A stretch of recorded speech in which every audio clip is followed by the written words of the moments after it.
ஆமாமா, நான் சொல்றது எதுவுமே கேக்குறது இல்ல. நீ வேற சும்மா இருமா. கண்ட்ரோல வைன்னு இங்க ஏன் கண்ட்ரோல எதுவுமே இல்ல. ஆமா, பாப்பேன் தலையெழுத்தேன்னு, இல்லைன்னா கிளம்பி வந்துருவேன். இரு, அவர் தான் கூப்பிடுறாரு, பேசிட்டு உங்ககிட்ட பேசுறேன். சொல்லுங்க. உன் பர்த்டேக்கு பட்டு சாரி கட்டியிருந்தீல, அதான் வந்து பிங்க் கலர் பட்டு சாரி எடுத்துட்டேன். அதுக்கு மேட்ச் அப்படியே ஒரு நெக்லஸ் எடுக்கலாம்னு சொல்லிட்டு ஜுவல்லர் ஷாப்க்கு வந்தேன். ஃபோட்டோஸ் அனுப்பிச்சிருக்கேன் பாரு. இப்போ நான் உங்ககிட்ட கேட்டேனா எனக்கு புடவை வேணும், எனக்கு நெக்லஸ் வேணும்னு? இப்படி எதையாவது வாங்கி கொடுத்து காலையில போட்டு சண்டே மறக்கடிச்சு என்னை கன்வின்ஸ் பண்ணிடலாம் அப்படின்னு? இல்லடி, நகைக்கடையில் ஒரே கூட்டமாக இருக்குது. இப்போ நான் வாங்குறதா வாங்க வேணாமா? டக்குன்னு பார்த்து சொல்லு. இருங்க, பார்த்து சொல்கிறேன்.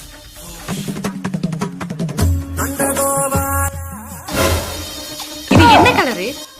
சிகுன்னு வாங்கியிருக்கீங்க பிங்க் கலரை. உங்ககிட்ட நான் பேபி பிங்க் தானே கேட்டேன். பேபி தான் அது. சரி, அதை விடுங்க. சரி, நெக்லஸ் என்ன டிசைனு? உங்களுக்கு ஒரு நல்ல டிசைன் பார்த்து வாங்க தெரியாதா? ஏய் இல்லடி, இருக்கிற ஒரு 4-5 டிசைனில் அதுதான் வந்து நல்லா இருந்து உனக்கு ஃபோனில் பார்க்குறக்கா அப்படி இருக்குன்னு நினைக்கிறேன். நீ வேணா பாரு. இப்படியே ஒன்று ஒன்றா சொல்லி தானே அட்ஜஸ்ட் பண்ணிக்கிட்டு இருக்கேன். என் வாழ்க்கையே இப்படி அட்ஜஸ்ட் பண்ணி தான். இப்போ இந்த டிசைன் எடுக்கவே வேணாமா? இந்த புடவையும் இந்த நெக்லஸையும் அட்ஜஸ்ட் பண்ணிக்க மாட்டேனா? சரி, என்னத்தையும் எடுத்துட்டு வந்து தொலைங்க. நான் வைக்கிறேன். ஹலோ அம்மா, என்னம்மா? நான் ஏதாவது குறை சொன்னா கூட நீ என்ன சொல்லணும்?